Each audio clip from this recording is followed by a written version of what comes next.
আসসালামু আলাইকুম প্রিয় দর্শক, আপনাদের সবাইকে স্বাগত। আজ অ্যাডভোকেটশিপ মাস্টার ক্লাস সিরিজের দ্বিতীয় পর্বে আপনাদের সবাইকে স্বাগত।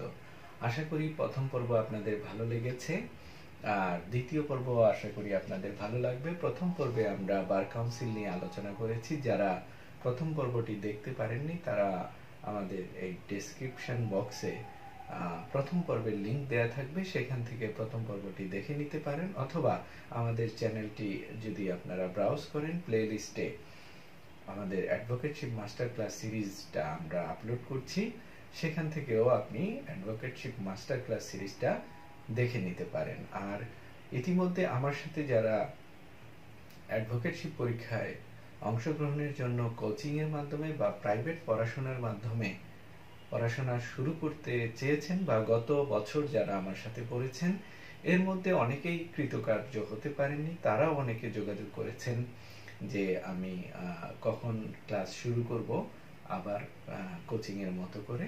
যদিও আমি ফর্মালি আসলে খুব বেশি স্টুডেন্ট নিয়ে কোচিং এর মতো করে আয়োজন করি না, তারপরেও যারা অংশগ্রহণ করতে চান তাদেরকে স্বাগত জানাই। তারা এই অ্যাডভোকেটশিপ ক্লাসের মাস্টার ক্লাস সিরিজ ইউটিউবে, এটার বাইরেও যারা আমার সাথে প্রাইভেটলি পড়াশোনা করেন তারাও যোগাযোগ অব্যাহত রাখতে পারেন। আমি যখন ক্লাস শুরু করব আপনাদেরকে জানাবো। আজ আর আসলে আমি চেষ্টা করি আমার কোনো এক্সট্রা কিছু না রেখেই এইখানে আলোচনা করা।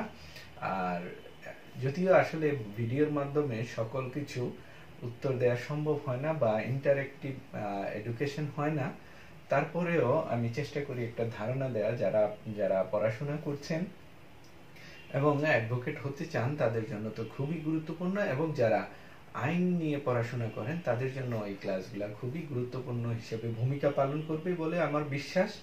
আর আমাদের এই ক্লাসকে আরো প্রাঞ্জল সুন্দর কিভাবে করা যায় সেই সকল পরামর্শ আপনারা দিবেন।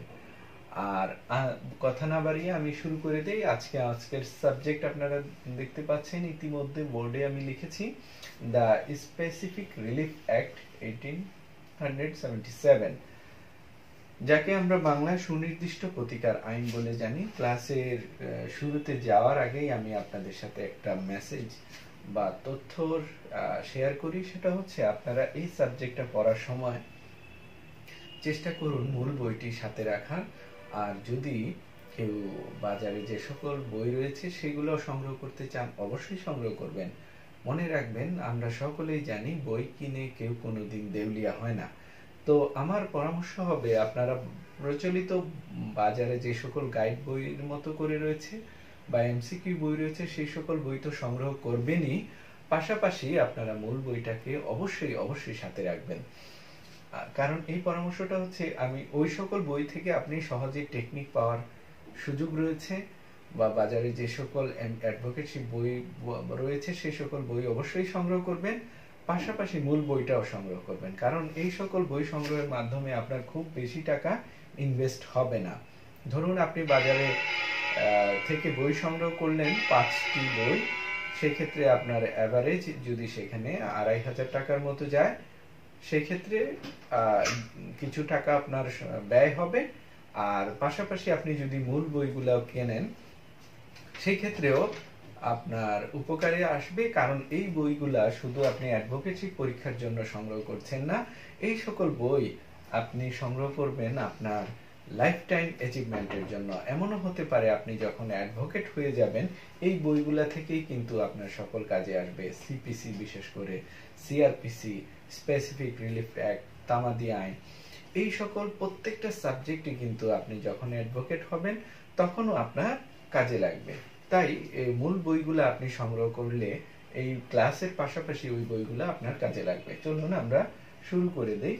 স্পেসিফিক রিলিফ অ্যাক্টে আমাদের যে সকল ধারা রয়েছে, পুরা বইটাকে বা পুরা আইনটাকে যদি আমরা ভাগ করি তাহলে এই কয়টা ভাগেই কিন্তু আমরা দেখতে পাই। খুব সহজেই স্পেসিফিক রিলিফ অ্যাক্টের যদি আপনি 5 ধারাটাকে ধরে ফেলতে পারেন তাহলে পুরো আইনটাই আপনার হাতের মুঠোয় চলে আসবে। তো আপনি যদি হাতের মুঠোর সাথে এই ক্লাসটাকে মিলান তাহলে কিন্তু আপনার হয়ে যাবে। আপনি হাতটাকে এইভাবে রাখুন, 5টা প্রতিকার 5 জায়গায় রয়েছে, আর এইখানে অন্যান্য একটি ধারা এই হাতের মতো করে যে সকল ধারা ওই প্রতিকারের বাইরে আলোচনা করেছে সেই সকল গুরুত্বপূর্ণ ধারাগুলোকে আমি আলাদা করে দিয়েছি।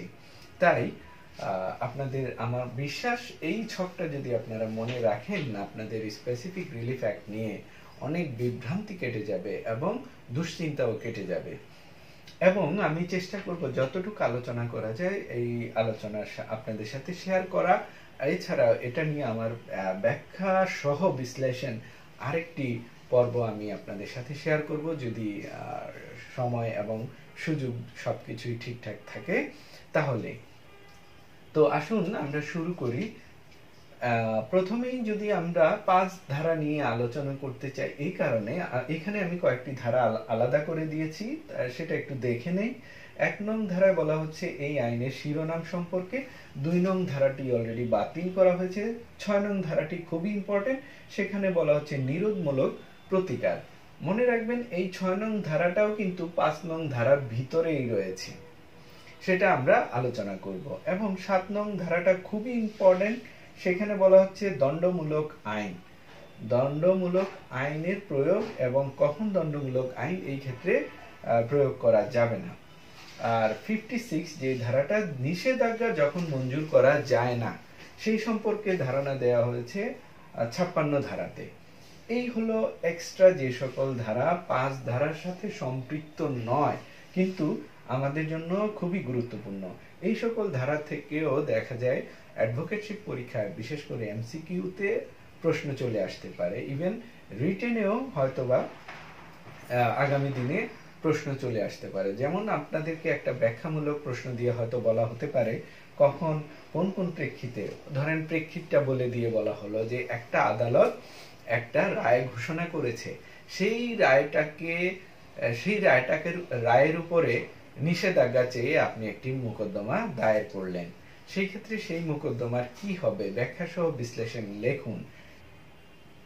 তো এরকম একটি চ্যালেঞ্জিং পরীক্ষা আপনাদের সামনে অপেক্ষা করছে। তাই আমার বিশ্বাস আপনারা যদি মানে খুব জোরে সোরে প্রস্তুতি নেন এবং এখন থেকে নিতে থাকেন তাহলে কিন্তু আপনি কাঙ্ক্ষিত পর্যায়ে পৌঁছাতে পারবেন। তো আসুন আমরা পুরা আইনটাকে আলাদা করে ফেলি। সেটা হচ্ছে এই যে 5টা ধারা, এই ধারাটাকে আমরা অন্যান্য ধারা হিসাবে আলাদা করে ফেলি। সেটা হচ্ছে 1, 2, 6, 7, 56। এই কয়টা ধারাকে আমরা আলাদা রাখি। আর মূল যে ধারাটা, মানে আমরা যদি ভাবি যে স্পেসিফিক রিলিফ অ্যাক্টের হার্ট কোনটা, স্পেসিফিক রিলিফ অ্যাক্টের হার্ট হচ্ছে ধারা 5। এই ধারা 5-এ 5টা প্রতিকারের কথা বলা আছে। 5টা প্রতিকার কিভাবে দেয়া হয় আমরা মনে রাখবো। স্পেসিফিক রিলিফ অ্যাক্ট আইনটা যদি আমরা ঠিকমতো খেয়াল করি, আপনারা দেখবেন স্পেসিফিক মানে স্পেসিফিক্যালি আমাকে এই আইন প্রতিকার দিবে। তো প্রতিকারটা কিভাবে দিবে? 5 ভাবে দেওয়া হবে।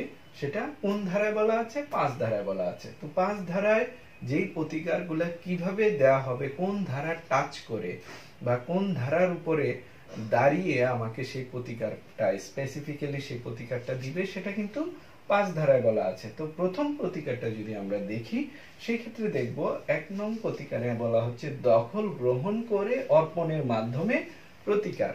আরেকটা জিনিস আপনারা খেয়াল রাখবেন, এখানে আমি যে 5টা ভাগে ভাগ করে আপনাদেরকে দেখিয়েছি প্রত্যেকটার পাশাপাশি কিন্তু প্রতিকার শব্দটা থাকবে। যেমন ধরুন দখল গ্রহণ করে অর্পণের মাধ্যমে প্রতিকার, এখানে 4টা ধারা।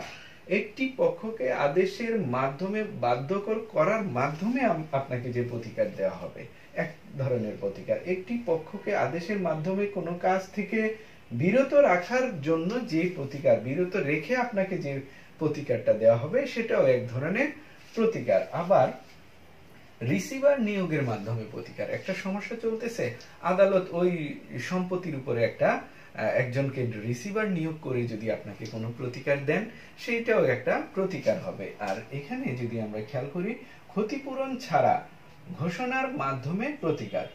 ক্ষতিপূরণ দেওয়া হবে না, কিন্তু ক্ষতিপূরণ ছাড়াও আপনি যদি আদালতের কাছে একটা প্রতিকার চান, আদালত যখন এই ক্ষতিপূরণ বাদেও আপনাকে যে প্রতিকারটা দিবেন সেটাকে বলা হচ্ছে ক্ষতিপূরণ ছাড়া ঘোষণার মাধ্যমে যে সকল প্রতিকার। আমরা আর ধীরে ধীরে আসি, তাহলে দেখা যায় আমরা প্রথম প্রতিকার নিয়ে একটু আলোচনা করি।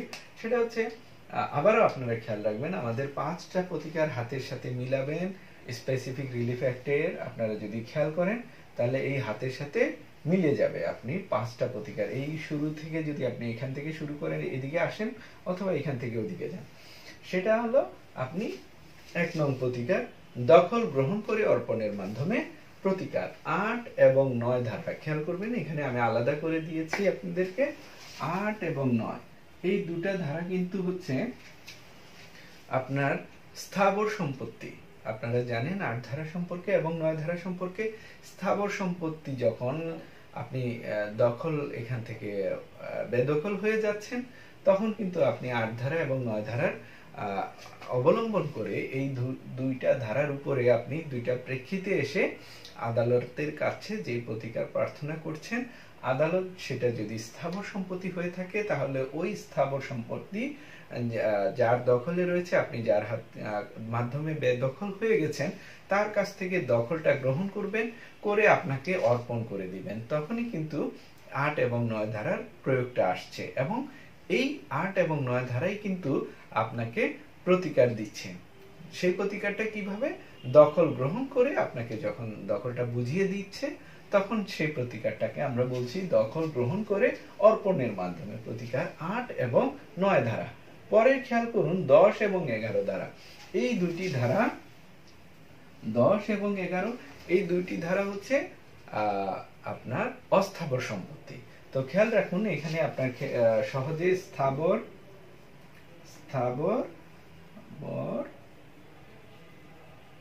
আর এখানে অস্থাবর।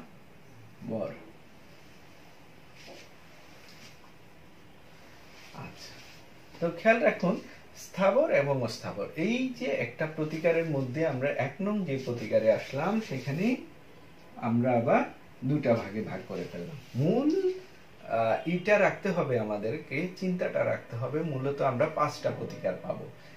5টা প্রতিকার আমাদেরকে দেয়া হবে, সেটাকে আমরা আগে আমাদের মাথায় নিতে হবে। তারপর আমরা সেটাকে আরো ভাগ বা বিভাজন যদি প্রয়োজন হয় আমরা সেইভাবে ভাগ করে পড়ব।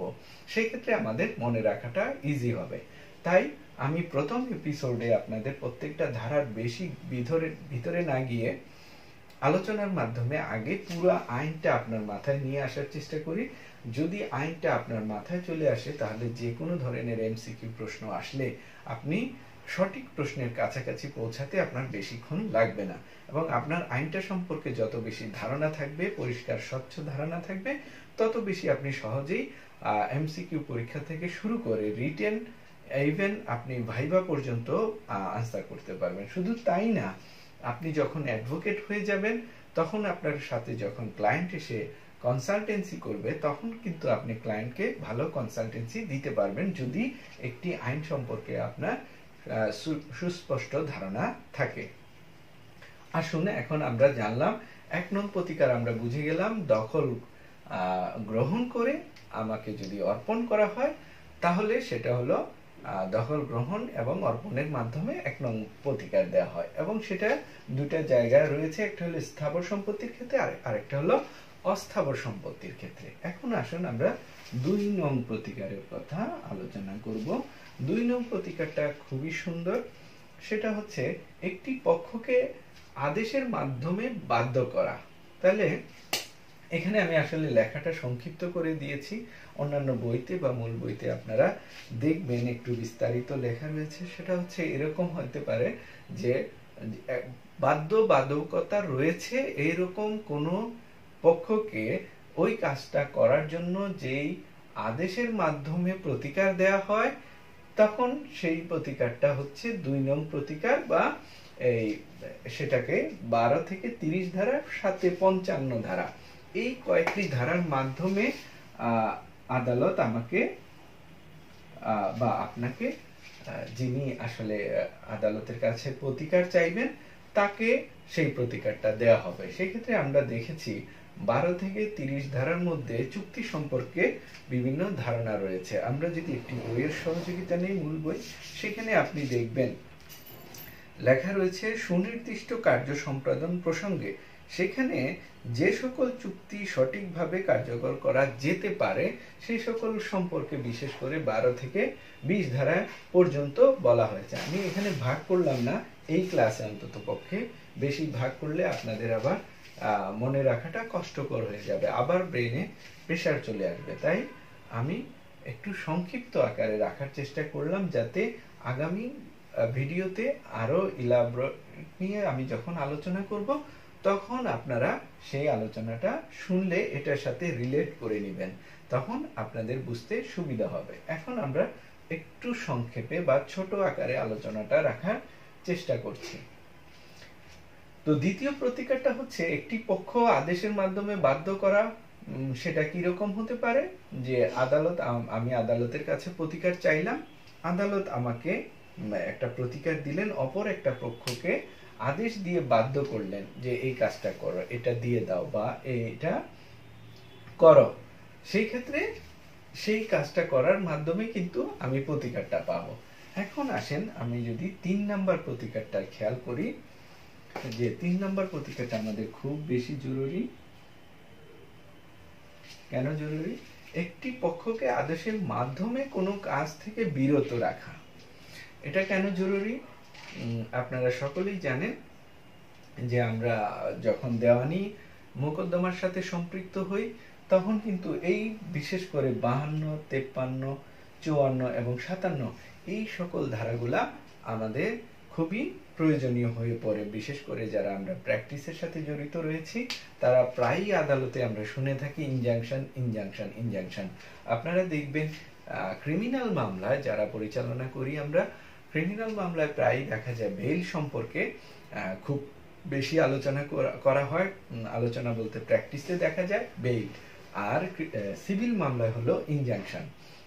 ক্রিমিনাল মামলায় যেরকম বেইল নিয়ে খুব তোলপাড় হয়ে যায় কোর্ট প্রাঙ্গণ, আর সিভিল মামলায় সেরকম হচ্ছে ইনজাংশন নিয়ে খুব তোলপাড় হয়ে যায়। আপনি যখন একজন অ্যাডভোকেট হবেন, আইনজীবী হবেন, তখন দেখবেন ক্লায়েন্ট এসেই আপনার সাথে প্রথমেই বলবে, যদি সিভিল ক্লায়েন্ট হয় অধিকাংশ ক্ষেত্রে বলবে আমাকে একটা ইনজাংশন নিয়ে দেন, আমার এই জমির উপরে একটা ইনজাংশন নিয়ে দেন। আর ক্রিমিনাল প্র্যাকটিসে প্রায় দেখা যায় যে যারা প্র্যাকটিস করেন আসামি এসে যখনই কোনো মামলা হয় তখন কিন্তু আসামি পক্ষ এসে দ্রুতই প্রথমেই আপনাকে বলবে আমাকে বেল করান। তো এই হলো আসলে গুরুত্বপূর্ণ জায়গা, ইনজাংশনের জায়গাটা এই জায়গায়। তো এর জন্য আমি আপনাদের সাথে এইভাবেই আলোচনা করলাম। সেক্ষেত্রে দেখা যায় একটি পক্ষকে আদেশের মাধ্যমে কোনো কাজ থেকে বিরত রাখার জন্য রেখে যে প্রতিকারটা আপনাকে আদালত দিবেন সেটা হলো 3 নং প্রতিকার। তো আদালত কিভাবে আমাকে প্রতিকার দিচ্ছে? অপর পক্ষকে আদালত বলছেন যে একটা আদেশ দিচ্ছেন একটা কাজ থেকে বিরত রাখা, যে তুমি এই জায়গায় প্রবেশ করো না, অথবা তুমি এই স্ট্যাটাস কো মেইনটেইন করো, অথবা বলছেন দুই পক্ষকে স্ট্যাটাস কো মেইনটেইন করো, এই জায়গায় কোনো শান্তি শৃঙ্খলা বা যেই অবস্থা রয়েছে সেই অবস্থাতেই অবস্থান করো। সেই ক্ষেত্রে কিন্তু এই 3 নং প্রতিকারটা আমাদের সামনে চলে আসে। আরেকটা গুরুত্বপূর্ণ বিষয় আপনারা দেখবেন যে এই 3 নং প্রতিকার এবং 2 নং প্রতিকার দেখবেন আপনাদের কাছে অনেক সময় কনফিউশন হয়ে যেতে পারে। মনে রাখবেন 3 নং প্রতিকারটা হচ্ছে কোনো কাজ থেকে কোনো কাজে যেন সে বিরত থাকে, কাজটা যেন সে না করে, সেই ক্ষেত্রে হলো 3 নং। আর 2 নংটা হচ্ছে কিন্তু তাকে করতে বলবে যে আপনি এই কাজটা করেন, তাহলে কাজটা করতে সে বাধ্য ছিল, এই ধরনের কাজ তাকে আদেশের মাধ্যমে করতে বাধ্য করবেন আদালত, সেটা হচ্ছে 2 নং প্রতিকার এবং তার ধারা হচ্ছে 12 থেকে 30, পাশাপাশি 55। আর যে সকল কাজ আদালত বলবে আপনি করবেন না, বিরত থাকবেন, সেখানে যাবেন না বা ওই জায়গায় ঢুকবেন না, সেই রকম প্রতিকার হচ্ছে 52 থেকে 54, সাথে 57। আর এই সকল বিষয় আমি অলরেডি আপনাদের সাথে কিছুটা আলোচনা করার চেষ্টা করেছি। আপনারা 7 নং ধারাটা খুবই গুরুত্বের সাথে, 7 নং ধারাটা খুবই গুরুত্বের সাথে পড়বেন, খুবই গুরুত্বের সাথে পড়বেন, কারণ এই 7 নং ধারাটাই হচ্ছে পুরা স্পেসিফিক রিলিফ অ্যাক্টকে আপনার এই সিভিল নেচার থেকে, ক্রিমিনাল নেচার থেকে সিভিল নেচারে নিয়ে এসেছে।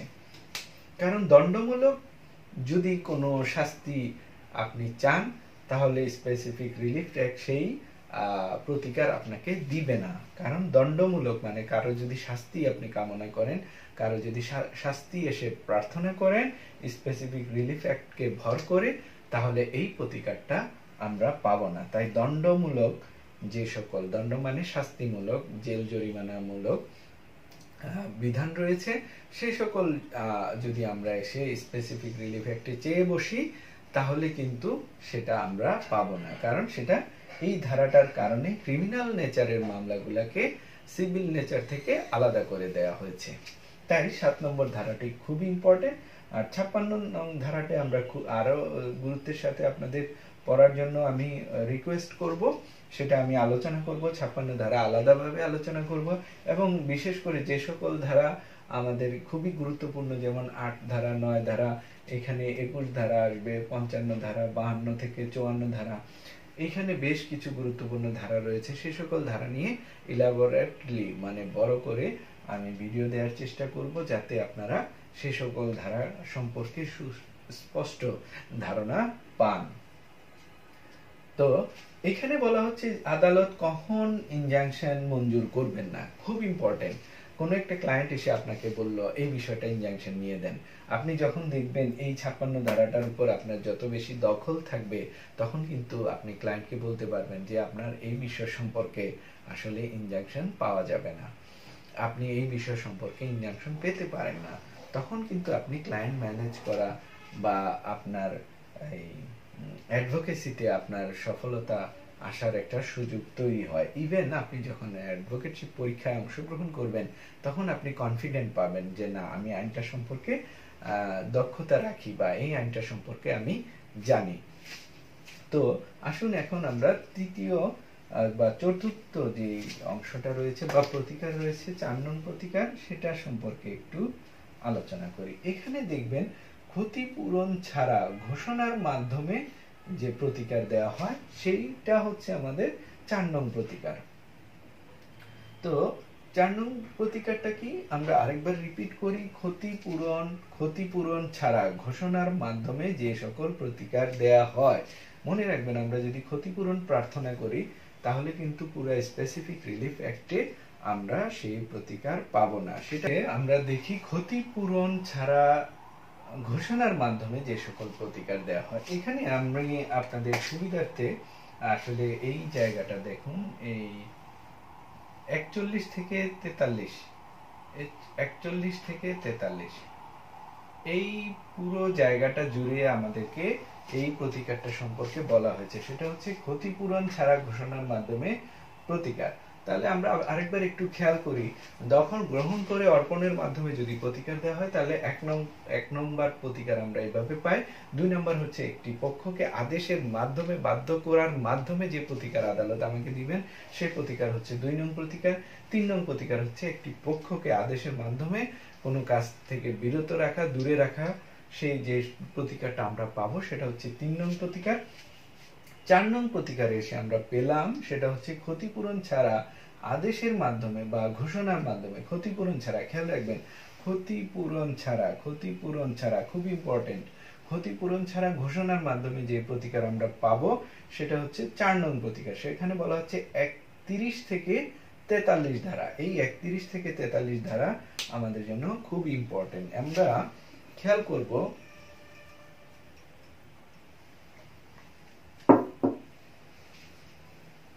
এখানে আবার 4টা ভাগ রয়েছে, সেটা আপনি খেয়াল করুন। 31 থেকে 34, 35 থেকে 38, 39 থেকে 41 এবং 42 থেকে 43। খুব ইম্পর্টেন্ট একটা ভাগ, সেটাকে আবার 4 ভাগে আমরা ভাগ করলাম কেন? দেখুন, আমি সকলেই জানি 31 থেকে 34 কি সম্পর্কে আলোচনা করা হয়েছে? দলিল সংশোধন সম্পর্কে। খেয়াল রাখবেন, দলিল সংশোধন, লিখে দিলাম, দলিল সংশোধন। 31 থেকে 34 হলো দলিল সংশোধন সম্পর্কে আলোচনা করা হয়েছে। তার মানে এটা কি? এটা আমাদেরকে কোনো ক্ষতিপূরণ দেওয়া হবে না, আমাদেরকে একটা ঘোষণার মাধ্যমে বলবে যে দলিলটা সংশোধন করেনি। এক পক্ষ এসে মামলা করবে, আদালতের কাছে প্রতিকার চাইবেন যে আদালত, আমি এই প্রতিকারটা আমার হচ্ছে, দলিলটা সংশোধন হলেই আমি প্রতিকার পাই।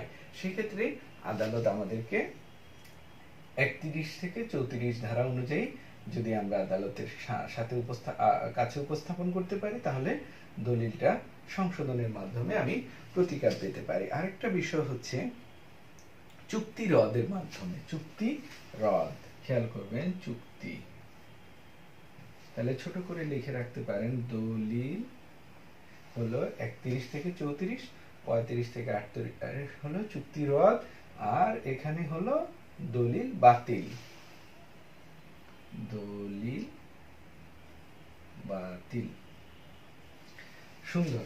তাহলে খেয়াল করুন, দলিল সংশোধন, দলিল বাতিল, দলিল সংশোধন, দলিল বাতিল, দলিল সংশোধন, দলিল বাতিল, চুক্তি, আর এখানে ঘোষণা, ঘোষণা এবং ঘোষণার ফলাফল, ঘোষণা।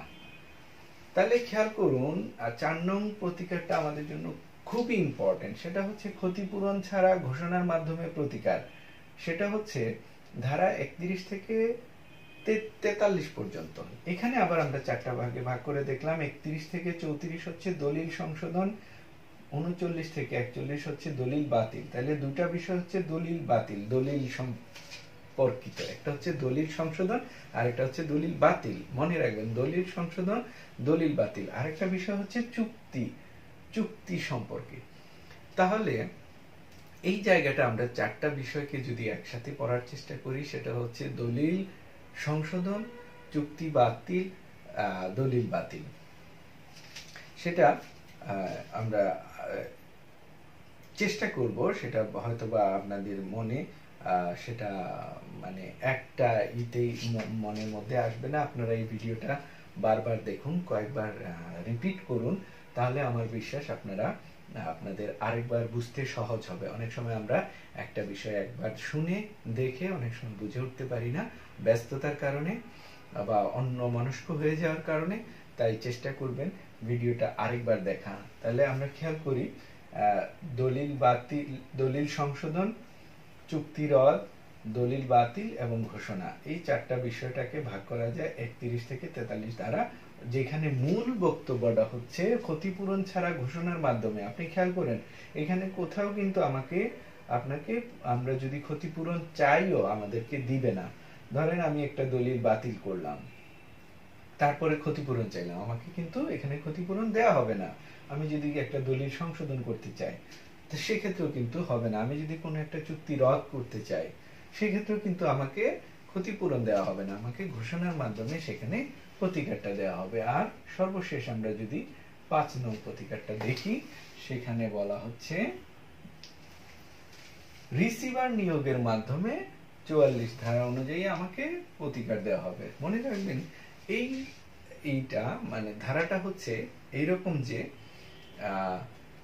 যদি মামলা চলাকালীন অবস্থায় হয়, তাহলে কিন্তু এটার প্রয়োগটা বেশি হয়ে থাকে। যদি কোনো একটা মামলা চলাকালীন থাকে, তখন আদালতের কাছে এসে যদি আপনি প্রতিকার চান যে এই প্রপার্টি থেকে যে ইনকামটা হচ্ছে, বা কোনো একটা প্রপার্টি থেকে যে ইনকামটা হচ্ছে, সেটা যদি আদালত কোনো রিসিভার নিয়োগ না করেন, তাহলে বিবাদী পক্ষ সেই প্রপার্টি থেকে যে ইনকামটা হচ্ছে সেই টাকা তিনি খরচ করে ফেলবেন, এবং বাদী পক্ষ যে দাবিতে যে প্রতিকারের জন্য মামলা করেছেন, সেটা তিনি যদি জয়ী হন, তাহলে সেই টাকা উদ্ধারের জন্য তাকে আবার আলাদা মামলা করতে হবে। তাই এখনই যদি আদালত কোনো রিসিভার নিয়োগ করে দেন, তাহলে তিনি এই মামলা পরিচালনার মাধ্যমে প্রতিকার পাবেন। তাই আমি একটু রিক্যাপ করে দেই। আমরা আজকে পড়লাম দি স্পেসিফিক রিলিফ অ্যাক্ট 1877, এই আইনটি। এই আইনে আমাদের যে সকল খুব গুরুত্বপূর্ণ ধারা রয়েছে তা আমি টাচ করার চেষ্টা করেছি। আমাদের 5 নং ধারাটি খুবই ইম্পর্টেন্ট। সেখানে 5টা প্রতিকারের কথা বলা আছে। 1 নং প্রতিকার, দখল গ্রহণ করে অর্পণের মাধ্যমে প্রতিকার। স্থাবর সম্পত্তি হলে 8 এবং 9, অস্থাবর সম্পত্তি হলে 10 এবং 11। আর 2 নং প্রতিকার হচ্ছে একটি পক্ষকে আদেশের মাধ্যমে কোনো কাজ করতে বাধ্য করার মাধ্যমে যদি যে প্রতিকার আপনাকে দেওয়া হবে, সেটা হচ্ছে 2 নং প্রতিকার। সেখানে বলা হচ্ছে 2 থেকে 30 ধারা, সাথে 55 ধারাটি সম্পৃক্ত। আর 3 নং প্রতিকার হবে কোনো একটি পক্ষকে কোনো একটা কাজ থেকে বিরত থাকার জন্য আদালত যে আদেশের মাধ্যমে আমাকে প্রতিকার দিবেন, সেটা হচ্ছে 3 নং প্রতিকার। সেখানে ধারা 52, থেকে 54 সাথে 57 ধারাটি সম্পৃক্ত রয়েছে। 4 নং প্রতিকার হচ্ছে ক্ষতিপূরণ ছাড়া ঘোষণার মাধ্যমে যে প্রতিকারটা আদালত আমাকে প্রদান করবেন সেই প্রতিকারটা বলা হচ্ছে 4 নং প্রতিকার। সেখানে 31 থেকে 43 এই কয়েকটি ধারা সম্পৃক্ত রয়েছে। সেখানে আবার 4টা ভাগে আমরা ভাগ করে দেখলাম। প্রথম ভাগে বলা হচ্ছে দলিল সংশোধনের কথা, দ্বিতীয় ভাগে বলা হচ্ছে দলিল চুক্তি রদের কথা, তৃতীয় ভাগে বলা হচ্ছে দলিল বাতিলের কথা, আর চতুর্থ ভাগে ঘোষণার কথা। এই 4টা ভাগও আমরা ছোট করে মনে রাখার চেষ্টা করব। আর 5 নং প্রতিকারটা বলা হচ্ছে 44 ধারায় রিসিভার নিয়োগের মাধ্যমে যখন কোনো মামলা মোকদ্দমা চলমান থাকে তখন আমি যদি প্রতিকার চাই আদালতের কাছে রিসিভার নিয়োগের জন্য, তখন আমি এই 44 ধারার কাছে আশ্রয় নিয়েই আদালতের কাছে প্রতিকার চাইব। এবং এখানে আমরা কয়েকটা ধারা আলাদা করে দিয়েছি। এখানে খুবই ইম্পর্টেন্ট, আপনারা জানেন 7 এবং 56 ধারা। যেখানে 56 ধারা বলা হচ্ছে নিষেধাজ্ঞা কখন মঞ্জুর করা যায় না। বেশ কয়েকটি ক্ষেত্রে সেখানে আলোচনা করেছে যে সকল ক্ষেত্রে আদালত নিষেধাজ্ঞা বা ইনজাংশন মঞ্জুর করবেন না। এটা আমাদের খুব ইম্পর্টেন্ট, আমরা আলোচনা করব। আর 7 নং ধারা বলা হচ্ছে দণ্ডমূলক যদি আমরা কোনো প্রার্থনা করি তাহলে আদালত সেই অনুযায়ী আমাদেরকে প্রতিকার দিবেন না। এই হচ্ছে মোটামুটি আমাদের অ্যাডভোকেটশিপ মাস্টার ক্লাস সিরিজের দ্বিতীয় ভিডিও।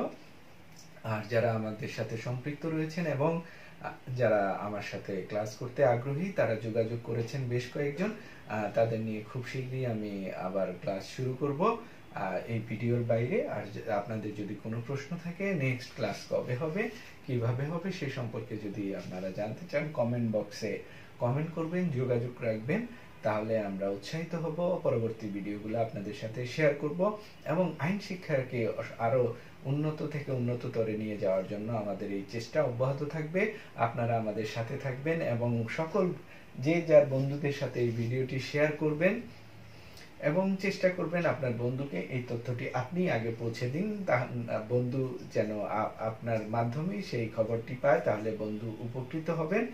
আর যারা অ্যাডভোকেটশিপ পরীক্ষায় অংশগ্রহণ করবেন তাদের সফলতা কামনা করি এবং যারা প্রস্তুতি নিচ্ছেন তাদেরও সফলতা কামনা করি। আর যারা আইন বিষয়ে বিভিন্ন কলেজে পড়ছেন, ইউনিভার্সিটিতে পড়ছেন বা বিশ্ববিদ্যালয় বা অন্যান্য প্রতিষ্ঠানের সাথে আইন শিক্ষার সাথে সম্পৃক্ত রয়েছেন তারা এই ভিডিওটি দেখবেন। আশা করি আপনাদের কাজে লাগবে এবং আপনাদের যদি কোনো সাজেশন থেকে থাকে এই ভিডিওকে উন্নত করার জন্য বা আরো আলোচনা কিভাবে সুন্দর করা যায় সে সকল সাজেশন আপনারা কমেন্ট বক্সে দিবেন। আর আপনাদের সেই সাজেশন নিয়ে আমরা আগামী ভিডিওগুলো আরো সুন্দর করার চেষ্টা করব। সেই পর্যন্ত আপনারা ভালো থাকুন। আগামী ক্লাসে আপনাদের সাথে আবারও দেখা হবে, নতুন একটি সাবজেক্ট নিয়ে আপনাদের সাথে আলোচনা করব। অ্যাডভোকেটশিপ পরীক্ষায় যে সকল সাবজেক্ট রয়েছে প্রত্যেকটি সাবজেক্ট আমি চেষ্টা করব আপনাদের সাথে এইভাবে সাজিয়ে গুছিয়ে আপনাদের সামনে উপস্থাপন করা, যাতে আপনাদের এই পরীক্ষার কেন্দ্রিক যে সকল ভীতি রয়েছে আপনারা যেন সেই সকল ভীতি থেকে কাটিয়ে উঠতে পারেন। আর এই ভিডিওটি আপনারা আপনাদের মোবাইলে রেখে দিন অথবা চ্যানেলটা সাবস্ক্রাইব করে রেখে দিন। আপনারা যখন সুযোগ সুবিধা হয় আপনারা এই ভিডিওটি দেখবেন আর পরীক্ষার প্রস্তুতি নেবেন। ভালো থাকবেন, আগামী ক্লাসে দেখা হবে। আল্লাহ হাফেজ।